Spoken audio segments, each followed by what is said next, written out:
Iniciando mais um podcast. Hoje, meu convidado é o candidato a prefeito de São Roque, cartorário e advogado Ronaldo Alves. Boa noite, Ronaldo. Boa noite, André. Boa noite aí a todos. Boa noite aos seguidores aí da sua página, do seu trabalho, né? Nós tivemos a oportunidade de estarmos ontem juntos. Eu disse a você o quanto é gratificante estar aí com um menino muito novo, né? Um menino realmente começando com muita responsabilidade e mostrando para essa criançada toda aí que é assim que funciona. Tem que, desde cedo, abraçar a responsabilidade e aproveitar o que os pais nos deram, né? E seguir adiante. Está aí de parabéns e muito obrigado pelo convite. E a gente, quando tiver o convite, a gente vai sempre aproveitar essa oportunidade para poder falar com você e falar com todo o pessoal que lhe segue, tá bom? Então, antes da gente começar, por favor, caso você esteja vendo pelo YouTube, o link na nossa página do Facebook está na descrição, onde fazemos ao vivo, nosso Instagram e o meu Twitter, Instagram pessoal e o Twitter da página também. Agora, também antes de começar, por favor, Ronaldo, se apresente aos nossos ouvintes, aos nossos espectadores. Legal. Bom, André, como a gente não é um político de carreira, muitas pessoas não nos conhecem como políticos, né? Mas muitas pessoas me conhecem como cartorário. Eu comecei assim novo como você, entre os 14 e 15 anos, assinando a minha primeira carteira de trabalho, foi aqui no cartório, em São Roque, isso em 1980, e já estamos aí com mais de 40 anos de muito trabalho, de muita dedicação à carreira que eu abracei, como te falei, há muito tempo. Tenho hoje 55 anos, sou um participante ativo de conselhos, né? Eu sou presidente do Conselho Comunitário de Segurança, do CONSEG, aqui de São Roque, que tem uma importância muito grande dentro da sociedade. Então, a minha atividade profissional é essa. Meu nome é Ronaldo Xavier Alves, sou candidato a prefeito pelo PSL aqui em São Roque, nunca tendo sido antes candidato a um pleito eleitoral. Bom, começando agora, né? Vamos eu faço a pergunta sempre para todos os candidatos que vieram aqui de São Roque. Como você avalia a gestão do atual prefeito Cláudio Góes? Olha, a gente entende algumas dificuldades são próprias aí da gestão municipal. Existem dificuldades justamente para que a gente consiga achar as soluções de todas elas, e chorar pelo leite derramado não é a melhor delas, então tem que buscar com ações efetivas a solução desses problemas. Então, nesse quesito, eu diria que dificuldades houveram sim, mas deveria ter sido buscado mais recursos externos, mais recursos aí do Estado, buscar através de bons projetos, recursos federais também. Tivemos nesse meio tempo, mais agora neste ano, a questão da pandemia, que realmente foi uma pá de cal aí em cima de muitos projetos, se é que existiam, né? Imagino que pudesse existir, mas infelizmente, com certeza foi podado em todas essas questões. Eu avalio, eu dou uma nota baixa para a gestão, não para a pessoa, mas para a gestão do Cláudio Góes como um todo, né? A prefeitura, ela traz com ela, eu imagino, alguns vícios próprios, né, da gestão pública, e isso tem que mudar, e justamente é essa a proposta de mudança que deveria ter vindo já na penúltima eleição, mas a gente acabou ficando pelo caminho porque essas pessoas que poderiam ser a mudança acabaram não sendo a mudança, e sim a continuidade de um problema que já se arrasta há muito tempo. Bom, agora mais uma pergunta, qual que é a sua proposta para melhorar a educação de São Roque? Olha, a educação de São Roque, a educação do país, a educação, no modo geral, é a base de uma sociedade mais plural, mais equilibrada, onde a diferença entre a pobreza e a riqueza seja diminuída quanto mais, né? Nós tivemos recentemente aí o resultado do IDEB com uma avaliação bastante preocupante em relação a São Roque, que é uma cidade que a gente preza pela qualidade de vida, mas infelizmente ela esteve aí abaixo da meta indicada pelo próprio processo, né? Existia um número e esse número não foi atingido nesses últimos anos. Então, é preocupante, a gente tem que reavaliar a questão estrutural das escolas. Nós temos 54 escolas e elas, volta e meia, carecem aí de uma infraestrutura básica, de uma manutenção básica. Elas carecem de mais espaço, de mais condições para atender uma demanda que é sempre crescente, né? As crianças vêm aí ao mundo, elas precisam de uma creche, elas precisam de uma formação básica, né, no fundamental, depois, mais adiante também, onde já não é mais o município, e sim o Estado, porque é o Fundamental 1 e 2, que foi municipalizado pelo município, né, de São Roque, no caso, e o colégio continua sendo de responsabilidade do Estado, mas fora a estrutura também, pensar sempre na questão da qualificação dos professores, né, buscar trazer aos professores quanto mais informação, quanto mais cursos preparatórios, de fato trazer os professores a entender, e eles entendem, mas às vezes eles têm dificuldade por conta da falta de acesso a esses cursos, as mudanças que estão havendo. Uma das mudanças muito, muito sérias e que é irreversível, que eu imagino, é a figura de uma escola mais híbrida, uma escola onde você, usando o sistema internet, usando essa nova tecnologia, você possa acessar as pessoas também de casa, né? Então, por isso, é o que a gente aprendeu e ouve a todo momento, a questão das escolas híbridas como uma das mudanças que deve. Então, a estrutura tem que ser melhorada, os professores sempre com a autoestima em dia, né? Com os seus cursos de preparação, de melhora dos conhecimentos também sempre presentes, e a gente fazer das escolas parte da sociedade. A gente tem ouvido muito aí, inclusive na área da segurança, que as escolas têm que ser abertas. Então, a gente tem aí a Escola da Família, que é um projeto importante que deve realmente existir. Então, muitos ambientalistas, não ambientalistas, mas urbanistas, dizem que a escola ela é e pode ser o centro de bairros ou de micro-bairros, onde tudo aconteça em volta dela. Então, também juntar a sociedade, a comunidade à escola seria um caminho até para que a gente pudesse passar para a população esse sentimento de pertencimento, né, de participação efetiva da sociedade iniciada pela escola. Bom, e como você vai combater a criminalidade no município? Aí a gente está saindo daquilo que seria a base da sociedade, que é a educação, e por falta dela, a gente tem aí alguns problemas que acabam atraindo esse problema, que é da segurança, que é bastante triste, né? Então, a gente tem hoje problemas de tráfico de drogas nas proximidades das escolas, a gente tem o uso de drogas pelos alunos, nós temos problemas sérios sociais em volta das escolas. Por isso que, como eu falei na pergunta anterior, trazer a escola a participar da sociedade e a sociedade participar da escola é um dos caminhos. A gente tem que aproximar esses dois atores aí, escola e população, e autoridade também. Então, a gente, lá no Conselho de Segurança, a gente tem recebido muitas dessas demandas e foi, inclusive, proposto, e deve sair agora, quando voltar aí da pandemia, uma proposta de vizinhança solidária entre as escolas, onde as escolas se falassem através de um processo, um grupo de WhatsApp, onde a Polícia Militar também tivesse inserida, assim como também a Guarda Municipal, porque a segurança vai ser um problema muito sério se a gente não começar a resolver agora da base. Mas, se falando em o que já existe hoje, através do próprio CONSEG, nós fizemos algumas reuniões na Secretaria de Segurança Pública, com a intenção de buscar para São Roque um sistema de monitoramento efetivo das entradas da cidade, das principais entradas da cidade, o que eles chamam em algumas cidades de muralha eletrônica. Então, a muralha eletrônica funciona muito bem, você tem hoje uma tecnologia de leitura de placas que você identifica veículos com passagens ou com intercorrências na área da segurança, né? Então, você consegue acompanhar esse trânsito desse carro quando ele passa pela sua cidade e você acionar a Polícia Militar através do tablets que devem funcionar também. Então, mas isso é um processo muito grande, eu diria, mas não enorme a ponto de não ser conseguido.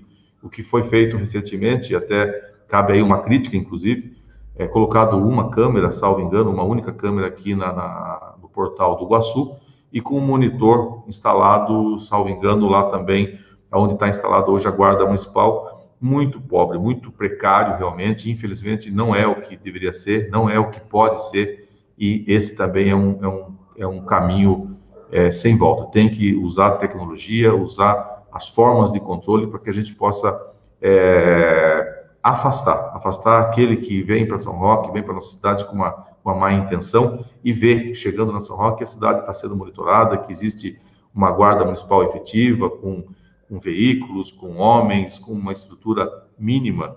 E quando eu falo em estrutura mínima, eu diria para você que São Roque hoje talvez seja o município da região que menos estrutura tem a guarda municipal. Você vai para Cotia, você vê uma guarda municipal forte, com viaturas adequadas.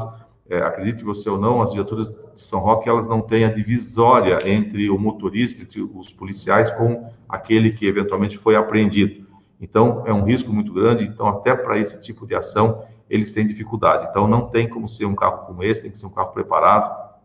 E a gente tem São Roque com 306 quilômetros quadrados, ou seja, você tem uma cidade, em termos de território, bastante grande, e essa cidade, ela tem uma área rural muito grande, principalmente a área rural, né? A área urbana, ela é pequena, e aí você tem alguns nichos, alguns bairros, mas entre o bairro mais afastado e o centro da cidade, você tem uma extensão territorial muito grande e muitas áreas de terra, muitas estradas de terra, e você tem que ter uma ação efetiva também de uma guarda municipal, de uma polícia militar nessas áreas. Então, há uma proposta também, que já foi colocada, inclusive, para o prefeito anterior e para o Cláudio também, de instalação, de estruturação de algumas viaturas específicas para trabalhar no patrulhamento rural, como tem, Barueri tem, Santana do Parnaíba tem, Barueri, salvo engano, também Vargem Grande tem, Cotia eu sei que também tem, para ela trabalhar nessas áreas e fazer aí uma fiscalização do parcelamento irregular do solo, fiscalização aí dos problemas ambientais, né?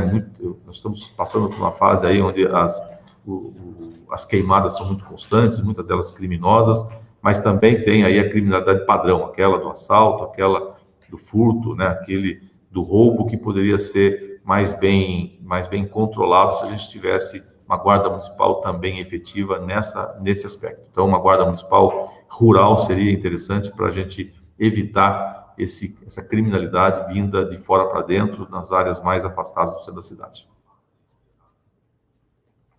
Bom, já temos até uma pergunta aqui no chat, mas antes eu queria fazer só mais uma para dizer do chat. Como todo mundo sabe, acho que toda cidade tem isso, que os sindicatos protestam bastante na Câmara, em frente da Prefeitura. Como que sua gestão vai lidar com os sindicatos? Qual será a sua relação com os sindicatos e corporações da cidade de São Roque? O sindicato ele serve para defender os interesses dos sindicalizados, né? A gente é muito crítico quando aquilo que se pede não é aquilo que se pode pedir ou se pedindo está fazendo um jogo contrário. Então, aquele trabalho do quanto pior, melhor, realmente eu acho que não é o caminho. Tanto com o sindicato, ou não o sindicato, com as pessoas de um modo geral, até pela minha vivência em cartório, o cartorário tem muito disso, né? Na verdade, ele é um ser que busca o equilíbrio, né? Então, onde há o equilíbrio, onde há o interesse sendo discutido e há uma divisão de fatores, uma divisão de interesses, há realmente o equilíbrio entre o que se pede e o que se tem, eu acho que é o caminho. Então, não dá para radicalizar, os sindicatos têm que entender que eles defendem sim uma classe, mas também existe toda uma organização por trás. Eu não posso privilegiar um determinado setor, um setor classista, e penalizar o erário, por exemplo. Então, há sim que conversar muito, que ter muita parcimônia, muita discussão em cima das questões levantadas e botar todo mundo à mesa e expor as condições. É muito comum a gente ver nesses momentos em que busca o entendimento, as radicalizações. Mas quando você se propõe a conversar, e essa é a figura de um gestor, buscar o equilíbrio, ele certamente terá sucesso. Não tendo sucesso de uma forma, vai ter que judicializar. Judicializar, aí quem vai dizer se sim ou se não é o juiz. Então, no nosso sistema republicano, ele tem algumas facetas e certamente quando você não consegue o acordo de forma volitiva, de forma normal, de forma que a vontade das partes chegue a esse acordo, aí tem que ter, então, a mão do judiciário, e aí judicializa, e é o judiciário que vai discutir. Então, isso aí é bem tranquilo, acho que a gente vai conseguir contornar isso aí, porque vai estar mostrando boa vontade, vai estar mostrando maturidade, vai estar mostrando seriedade, vai estar mostrando firmeza, e vai estar mostrando o que de fato tem que mostrar. A transparência facilita muito nessa transição, nesse momento de conciliação, eu diria. Bom, agora vamos para a pergunta do chat, que é do Orlando Matos. Boa noite, Ronaldo. Ele está te perguntando o que você pensa sobre a cultura de São Roque atualmente. Como você se sente estando em uma instância turística? Obrigado pelo Orlando, pela pergunta. Essa pergunta é bastante interessante. Hoje eu fiz uma publicação em relação à nossa visita feita lá ao pessoal que, de uma forma organizada, através do Conselho de Turismo, através da Rota do Vinho, através das pessoas proprietárias de empreendimentos ligados ao turismo, à cultura, e a gente percebe um certo ranço do São Roquense em relação a tudo aquilo que não é, de fato, na cabeça de cada um prioritário. Então, as prioridades existem, diferenças de forma diferente na cabeça de cada um, porque cada um acaba entendendo aquela sua situação como sendo a única. Na verdade, não é, né? A gente vive num município de uma forma contextualizada, de uma forma global, então o trato de todos os itens tem que ser tratado basicamente dentro da prioridade, mas todas de uma forma valorizadas com a mesma métrica, eu diria, né?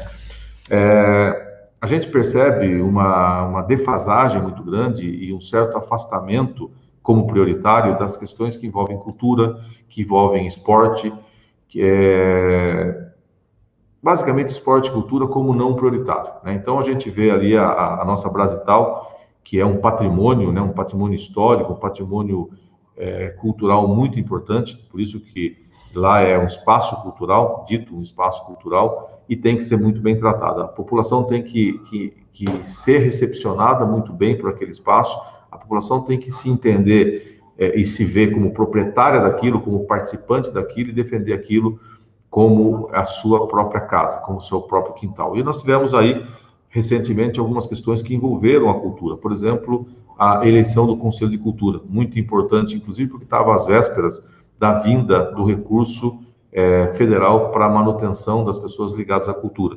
E houve uma confusão, houve lá uma discussão, as coisas ficaram tudo para a última hora, enfim, voltou-se atrás na eleição, e aí a gente acabou não tendo a oportunidade de uma escolha democrática, de uma escolha de mais um conselho, que seria muito importante, e será muito importante, certamente vai ser resolvida essa questão, mas como o Conselho da Cultura, outros conselhos também acabam ficando para trás, porque, ao que parece, o governo ele não entende prioritário a existência de conselhos. Então, a cultura é importante, os espaços culturais são importantes, São Roque não tem um calendário cultural, e aí você junta cultura com turismo, eu acho que andam muito juntos, não tenho certeza que andam muito juntos, então essa junção dessas duas pastas e dessas duas intenções deveria acontecer de forma muito mais clara.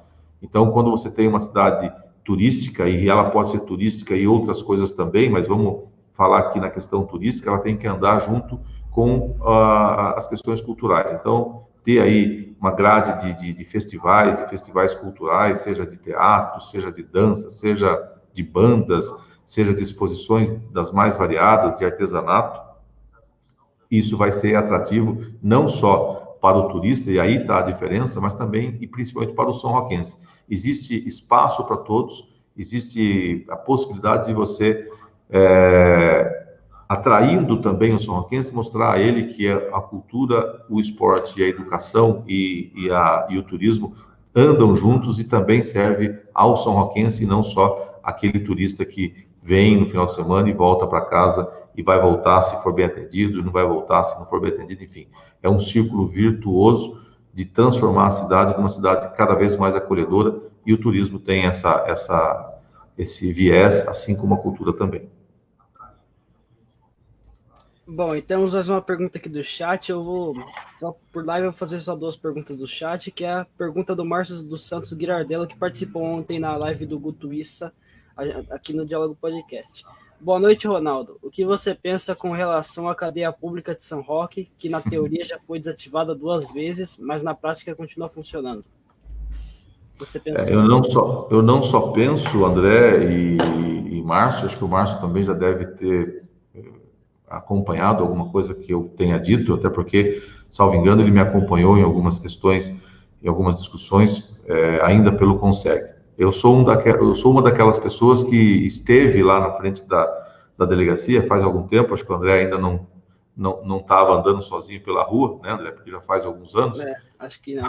Mas enfim, o governador veio, montou um palanque e teve lá a banda, teve lá um movimento de pessoas, né, de autoridades, e ali foi então lançado a pedra fundamental da desativação da cadeia da cidade de São Roque. Uma cadeia hoje muito mal localizada, né? Cadeia muito antiga e com certeza a cidade acabou abraçando a cadeia, mas uma cadeia perigosa, uma cadeia sem estrutura, sem segurança, e que tinha naquela época muitos presos, né? E os presos ficavam ali, muito embora a cadeia não seja um presídio, as pessoas ficavam durante muito tempo ali e se preparavam, e a criminalidade veio crescendo, né? A potencialidade do crime, ele veio só aumentando. Então, o perigo cada vez maior era realmente uma bomba preparada para explodir. Haviam e houveram muitas fugas, tá? Então, a desativação da cadeia sempre foi um pedido nosso como população, e depois eu, como presidente do Conseg, desde 2017, vinha pedindo isso. Inclusive, um dos ofícios que eu levei ao secretário de Segurança Pública, diretamente, porque o Conseg tem esse caminho aberto, essa porta aberta, um dos pedidos foi a desativação da cadeia, e da Secretaria de Segurança Pública nós somos orientados, e fomos, inclusive, eu e o Cláudio, inclusive, que é prefeito, né, e eu, presidente do Conseg, junto com o deputado, que agora até me foge o nome dele, não me lembro, hoje presidente do PROCON, só não lembro o nome dele agora.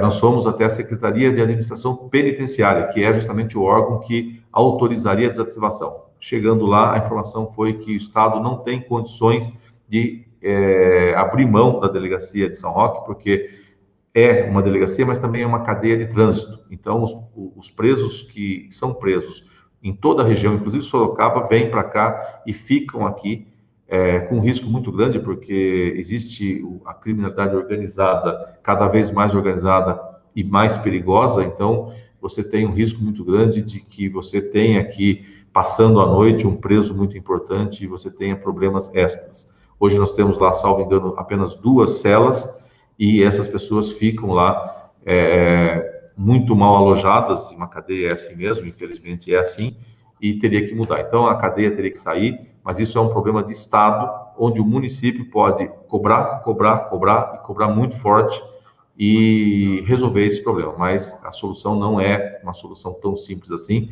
porque eu sou testemunha viva que por 2 vezes eu oficiei ao Estado, à Secretaria da Administração Penitenciária, a necessidade de fazer algo pela cadeia. A única coisa que eu obtive do secretário foi que, quando um preso fosse um preso importante, vamos chamar assim, ele não ficaria aqui. Ele seria já levado para a penitenciária de Sorocaba, e lá já seria recepcionado, mas nessa condição, na exceção, porque na regra ele ficaria aqui sim, e ainda teria que ter um trato lá com a penitenciária, porque eles só recebem presos até às 6 horas da tarde. Então, passando isso, eles não receberiam mais, mas aberta essa exceção se fosse um preso importante.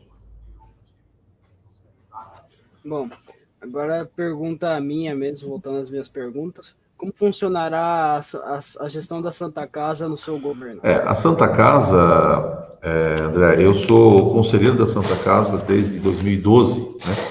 E estive lá na Santa Casa como conselheiro, e agora não mais, por conta do licenciamento para participação desse pleito aí à prefeitura, né? E a gente viu desde sempre, e passamos, inclusive, por 2 intervenções, tá? Então, teve uma intervenção lá atrás isso é mais atrás, mas teve lá atrás onde o Boss assumiu a Santa Casa. Também teve a intervenção feita pelo ex-prefeito Daniel, e agora existe uma intervenção branca, vamos dizer assim. Nessas passagens todas, hoje, infelizmente, a Santa Casa, por conta da sua incapacidade de recursos, e por conta também dessas intervenções, porque elas foram deixando rastros de prejuízo para trás, ela hoje carrega aí uma dívida milionária. né? Então, uma dívida muito alta, mas não é exclusividade da Santa Casa de São Roque, é uma exclusividade ou é uma coisa comum à grande maioria das Santas Casas que nasceram filantrópicas. Então, a Santa Casa, na verdade, é uma instituição particular, ela não é pública, ela presta um serviço público por conta de um convênio que existe com o município e o município com o SUS. E aí existe também um outro problema, o que se paga pelo tratamento feito através do SUS não compensa, não paga o que se gasta de fato. Então, nós temos esse problema, temos o problema de que a Santa Casa de São Roque hoje é possivelmente o único hospital da região, porque se você for aí há 10 ou 15 anos atrás, você tinha outros hospitais, São Roque tinha o Santa Ângela, inclusive, que é um hospital também que atendia o SUS. Você tinha uma população menor em São Roque, você tinha lá 70 mil habitantes, e hoje você tem 90 mil habitantes com um hospital a menos. Você tem São Roque, você tem Mairinque também o hospital lá acabou fechando, uma cidade também que cresceu muito, com uma demanda social enorme. Mairinque tem alguns problemas até mais agravados do que o nosso. Você também tem Araçariguama com problemas, você tem Ibiúna, que também o hospital estava fechado, ou seja, você tem uma demanda na região muito grande, e isso tudo impacta diretamente no sistema de saúde chamado Santa Casa. Mas o sistema de saúde de São Roque não é só a Santa Casa. A gente poderia, talvez, como solução do problema da Santa Casa, ou parte da solução, é evitar que todos os problemas fossem canalizados à Santa Casa. A gente tem por obrigação de analisar e reestruturar muito bem esse sistema de saúde através dos postos de saúde. Então, os postos de saúde são muito importantes para que não eleve, não traga para a Santa Casa os problemas que a gente poderia resolver através de um processo de acompanhamento de uma pessoa de idade ou de uma pessoa que precisa de um tratamento que não é necessariamente Santa Casa. Então, a gente tem que correr atrás de uma reestruturação. Temos aí também, muita gente vai até a Santa Casa fazer exames, esses exames poderiam ser feitos através de um convênio com clínicas. São Roque tem hoje, bem servida de clínicas médicas que também poderiam fazer esse trabalho a um custo razoável, uma coisa que pudesse ser mantido e bancado pelo município, até porque o município hoje já banca o trânsito, o transporte das pessoas para fazerem atendimentos em outros municípios. Então, nós temos aí algumas questões, por exemplo, como a hemodiálise, que deixou de ser feita aqui, só que tem que voltar, tem que ser resolvida essa questão, mas hoje é muito mais caro você levar e muito mais desconfortável você levar os nossos são-roquenses para serem tratados em municípios como Itu, como Sorocaba e por aí vai. Então, tratar isso com inteligência realmente vai fazer a grande diferença. A gente está aí matando um leão por dia, quando podia estar evitando essa discussão, evitando esse problema mais à frente, fazendo reformas estruturais, inclusive nessas questões que envolvem uma atenção à saúde ainda antes dela ser atendida na Santa Casa, para que a gente evitasse esse acúmulo e esse excesso de trabalho. Lembrando que muitas das questões elas podem ser identificadas, inclusive, em termos de saúde, em termos de Santa Casa, através de um processo de perguntas, né? Você poderia ter um aplicativo, você poderia ter lá um sistema onde a pessoa poderia dar a sua opinião em relação à aceitação ou não do trabalho, indicar onde ela está sentindo o problema, e o problema pode ser estrutural, pode ser em relação aos funcionários, mas todos esses problemas devem ser analisados de uma forma coerente, e talvez um caminho seria aí uma pesquisa de satisfação dentro do próprio processo, através de uma auditoria, através de uma ouvidoria melhor, e isso com certeza afastaria esses problemas e humanizaria, inclusive, mais a atenção ao são-roquense em relação à questão da segurança. Bom, agora, qual foi o motivo de você ter escolhido a Mara Segabenazzi para ser sua vice nessa eleição? Bom, a questão de vice-prefeito, vice-prefeita, seja o que for, eu sinto que nunca foi dado muita atenção, tá? A gente percebe isso porque normalmente, acho que nos últimos 2 casos, aí nós temos um vice afastado do Cláudio, tivemos um vice afastado do Daniel, ou seja, parece que não havia muito jogo de cintura, ou de um ou de outro, e as coisas acabavam sendo escolhidas mais por um interesse para agregar a chapa algum tipo de voto, algum nicho de voto, ou porque ele é bom no bairro, porque ele é bom num determinado setor. Então, eu acredito que isso aí é um formato errado na escolha do vice, tá? A Mara, especificamente a Mara, sendo mulher, eu imagino, e vocês têm talvez acompanhado as minhas colocações, eu sou muito prático e muito coerente quando eu falo que as mulheres, até porque elas são maioria, inclusive em São Roque, como eleitoras, mas elas têm mostrado uma capacidade enorme, uma humanização muito grande, um sentido de maternidade, um sentido de empatia que faz falta, às vezes, ao homem. Então, sendo mulher e sendo capaz, a escolha não poderia ser outra senão a da Mara. A gente analisou muito, conversamos bastante, ela relutou bastante, até porque não é uma parada fácil, é uma parada bastante difícil, é realmente uma briga muito grande, é faca nos dentes mesmo, e tem que deixar alguma coisa para trás. Então, a mulher acaba também, até por ser mais sensível que o homem, sendo muito mais pensativa, e uma decisão como essa, com certeza, não foi tão fácil para ela, mas eu agradeço a ela ter aceito. Eu diria para você que hoje é a melhor dupla que existe, não existe outra dupla tão boa, do meu ponto de vista. Quem não concordar, paciência, mas que seja assim, porque ela, inclusive, sendo a nossa chapa, sendo a vencedora, e eu creio que será, e vou fazer de tudo para que seja, porque a gente está se mostrando mais transparente, mais capacitado possível.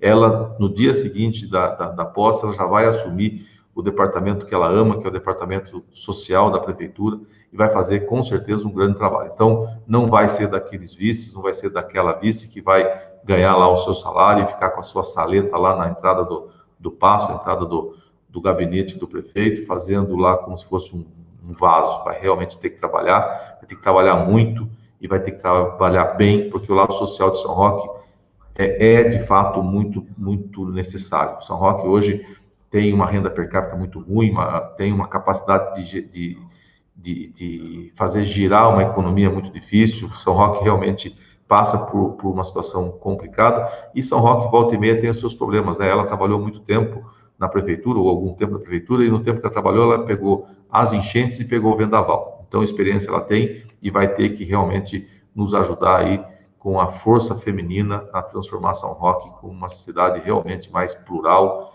mais capaz e mais humana. Bom, agora nós vamos já chegando mais perto do final da nossa entrevista. Mas já? Última pergunta para a gente já. Última pergunta para a gente encerrar.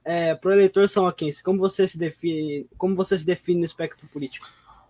Essa pergunta é uma pergunta bastante abrangente, é uma pergunta geral, né? Então, eu acho que, como eu falei de início, eu sempre fiz política, né? Sempre fiz política pública, sempre gostei de participar. Eu participei como presidente, como eu falei, do CONSEG, mas também sou conselheiro da Santa Casa, como eu falei, e participo, muitas das vezes, quando possível, de outros conselhos que nem convidado eu sou, mas eu vou lá, bato na porta e me apresento e participo delas, mesmo que como ouvinte, porque é importante a gente ter uma participação efetiva da sociedade. Então, o Conselho da Cidade, por exemplo, é um conselho, para quem não conhece, dos mais importantes que existe. Ele tem no hall das atividades do objeto social, vamos chamar assim, desse conselho, praticamente uma prefeitura na mão. Ela pode fazer e pode deliberar sobre quase tudo, e uma participação efetiva da população operária, mesmo, aquela que trabalha de forma forte e voluntária, ela faz uma grande diferença. Então, eu sempre fiz isso. E desde 2015 eu estou no CONSEG, e garanto para você que eu lá em 2015, 16, 17, 18, só fui pensar em fazer política em 2019.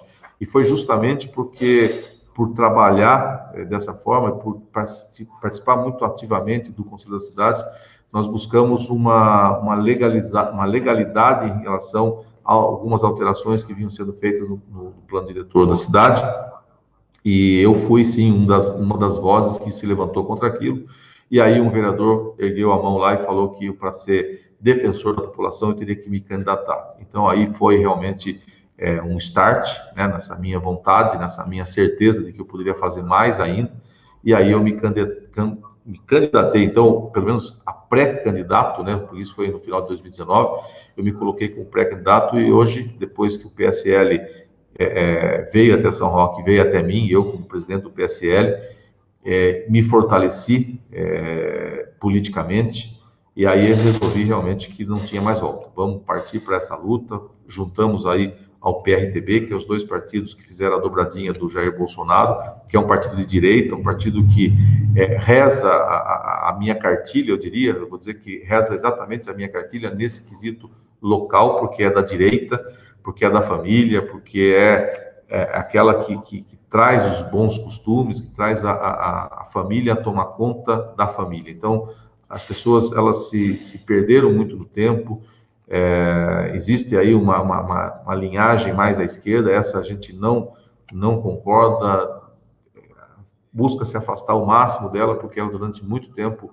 em termos de Brasil, ela fez o que fez e jogou a gente aí numa situação muito ruim. Você tem 14 anos somente, e se você sair um dia aí com um candidato, que esses que visitam os bairros, e a gente também tem que visitar os bairros todos afastados, você vê as pessoas consumindo drogas à luz do dia, e muitos têm uma idade próxima da sua, então a gente está perdendo, e perdeu algumas gerações já. Eu acredito que você, espero que não, mas é muito comum jovens como você falar, poxa, eu tinha um amigo também que já está fumando maconha, já está usando droga, já está bebendo. Você vê aí num carnaval de São Roque, você isso talvez, até porque passa em frente à sua casa ali, né, na Bandeirantes, o quanto de jovens como você passam para cima e para baixo com aquelas garrafas coloridas, com álcool dentro, e se empanturrando aquilo tudo como se fosse um ato de liberdade, um ato dos mais comuns. Não é. Realmente a gente perdeu as estribeiras, o Brasil precisa mudar, São Roque precisa mudar, e a gente tem a nossa parte de responsabilidade. Então, por conta disso, e aí te passo, acho que nessas palavras, o que você perguntou, que qual é o meu espectro dentro da política, então é isso, achar que se a gente não fizer nada agora, a gente vai perder os nossos filhos, os nossos netos, e um menino como você, que tem uma vida toda pela frente, poderá ter problemas sérios, porque você vai conviver no mundo criminal, no mundo criminoso, no mundo perigoso, e a gente preza muito por essa qualidade de vida, inclusive em São Roque, principalmente em São Roque. Então, é o meu objetivo, é o objetivo de marcar presença, né, nessa cidade, ser um grande prefeito para São Roque, ser o melhor prefeito que São Roque já teve, e fazer de São Roque uma cidade exemplo, uma cidade que possa ser exemplo para toda a nossa região, para o estado inteiro, e fazer a nossa parte. Talvez por conta disso, até por nunca ter sido um político de carteirinha, me faz diferente de todos os outros. Bom, chegamos ao final de mais um episódio. Esse foi o episódio 29. Gostaria de dizer algo antes de terminarmos? De forma rápida, porque, né, estamos com 38 minutos pelo que você está falando. É isso, eu quero só agradecer mesmo, agradecer ao Wander de ter te dado essa educação, inclusive. Deixo aí um abraço para o Wander, um abraço carinhoso para ele. Como eu te falei ontem, a gente nasceu praticamente na mesma época, a gente jogou bola junto, a gente brincou junto. Naquele tempo não tinha as preocupações que a gente tem hoje, mas agradecer a você já por você ter esse sentimento de responsabilidade e desejar que você tenha realmente muito sucesso. Não sei se é a carreira que você quer seguir, mas se não for essa, que seja uma outra, que você também abrace com muita responsabilidade, porque é isso que a gente precisa.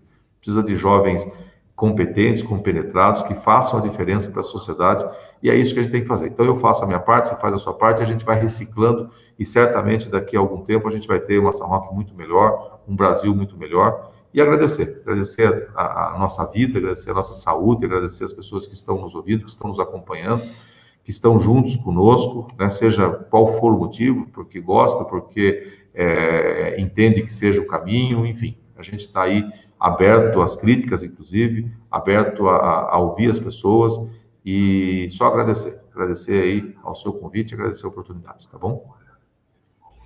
Então é isso aí. Só antes de terminar, dizer que sexta-feira mudou o dia, não será mais quinta. Agora, sexta-feira, 7h45, entrevista, episódio com o atual prefeito Cláudio Góes. Legal. Então é isso. Muito obrigado a todos, obrigado a Ronaldo. E seguimos. Obrigado a todos.